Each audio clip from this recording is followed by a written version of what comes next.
All right, let's dive right into this explainer and trace the absolutely wild 2,000-year evolution of the world's most popular sport. We're going to look at the dramatic history of football's creation, starting all the way back with ancient military training exercises and taking it right up to the 1863 standardization in a cozy London tavern. There's just this massive contrast between the hyper-regulated, beautifully orchestrated matches we see on TV today and the sport's completely unhinged, frankly violent origins.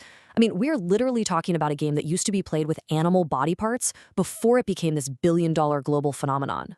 So here's our roadmap for today. We'll start with the ancient roots and pig bladders, move through the chaos of mob football, visit the 1863 Tavern Truce, and finally uncover the surprisingly ironic origin of the word soccer.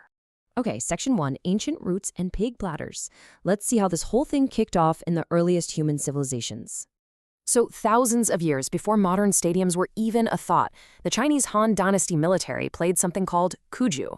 This was rigorous physical training where they'd kick a leather ball through a hoop without using their hands. Sound familiar? Over in Rome, soldiers played a rough, super physical game called harpastum. And actually, while the Japanese played a much more cooperative, keep-it-in-the-air style game called kemari, it's pretty clear these early kicking games completely laid the foundation for the sport we know today. But here's the thing.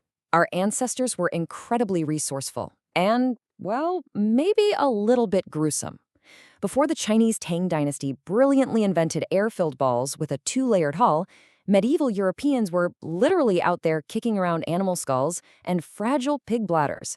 Just imagine trying to get a decent bounce out of a pig's bladder, or the sheer, unbelievable pain of kicking a literal skull without modern footwear. No thanks. Moving on to Section 2, mob football and royal bands. Because once this game took hold in medieval Europe, things got completely out of hand. When this game entered medieval Europe, it just descended into absolute chaos. Just compare the two eras. In medieval mob football, you had unlimited players playing across entire towns and rivers, and the gameplay featured massive property damage, wrestling, and literally hacking people in the shins.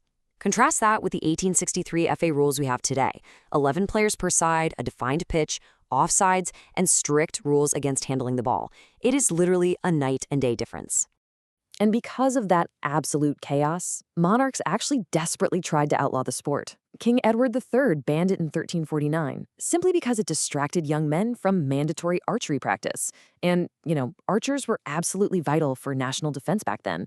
Even King Henry VIII issued a ban in 1540. But what's wonderfully ironic about that is historical records show Henry VIII actually owned a pair of specially ordered football boots himself. You just can't make this stuff up. The game was wildly considered a massive public nuisance. Way back in 1314, King Edward II explicitly complained of the great noise in the city caused by hustling over large balls. And it definitely didn't stop there. By 1608, officials over in Manchester were complaining about glass windows being broken yearly by, quote, disordered persons. The sport's reputation was so awful that William Shakespeare even used the phrase base football player as a literal insult in his play King Lear. But it wasn't just noise. It was often a clever cover for outright rebellion. Get this. In 1659, when the Puritans tried to suppress the game, the mayor of York fined 11 players for smashing a church window. The result? A riot of 100 armed men broke right into the mayor's house. Even wilder, during the Enclosure Acts in 1765, when common land was being fenced off, a massive football match was advertised in Northamptonshire as a pretext. Once the game started, the mob just used it as an excuse to tear down and burn 1,500 pounds worth of fences. All right, Section 3, the 1863 Tavern Truce. Let's look at how polite Victorian society finally managed to standardize the rules and tame this beast.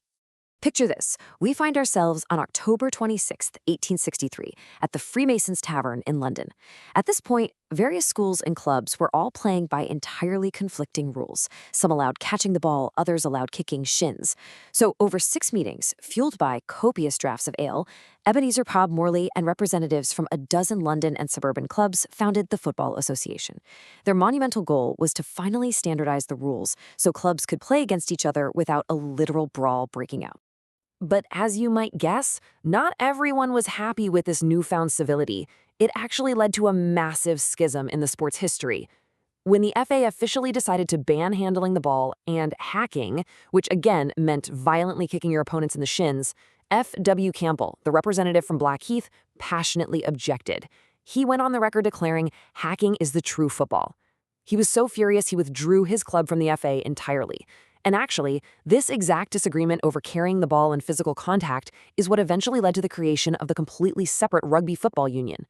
Now, for the folks who stayed with the FA, 1871 was a total game changer. By 1871, the FA Cup was created. This was the very first major national football competition, and it really solidified these new non-hacking rules into a true national culture. From there, British sailors, merchants, engineers, and teachers took this newly standardized game, with its round ball, 90-minute matches, and 11-player teams, and exported it all over the globe.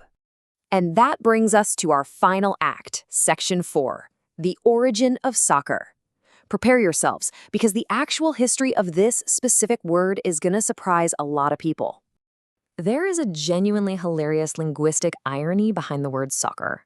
Back in the 1880s, Oxford University students had this trendy slang where they just loved shortening words and adding an suffix to the end. For example, they called rugby rugger. So to differentiate their newly regulated game from rugby, they took the official name, Association Football, shortened it to USOC, and slapped that trendy on the end. Yep, that is exactly how Association Football became soccer. So the truth is, soccer is not an American bastardization of the sport's name. It is actually a posh British invention. In the UK, soccer was a widely accepted and perfectly normal term for decades. It wasn't until the 1960s and 70s that a wave of linguistic purism caused the British to reclaim football as the only authentic term, practically abandoning the word soccer overnight. Meanwhile, in the US and Australia, soccer remained the standard term simply to differentiate it from their own wildly popular local games like American Gridiron or Aussie Rules. It really just goes to show how words, rules, and the games we love are basically fascinating accidents of history. So next time you find yourself arguing over the word soccer or sitting down to watch a highly regulated 90-minute match, ask yourself, are you interacting with just a modern sport? Or are you actually interacting with the ghosts of medieval rioters, ancient soldiers, and Victorian pubgoers? Thanks so much for joining this explainer, and definitely keep questioning the origins of your favorite things.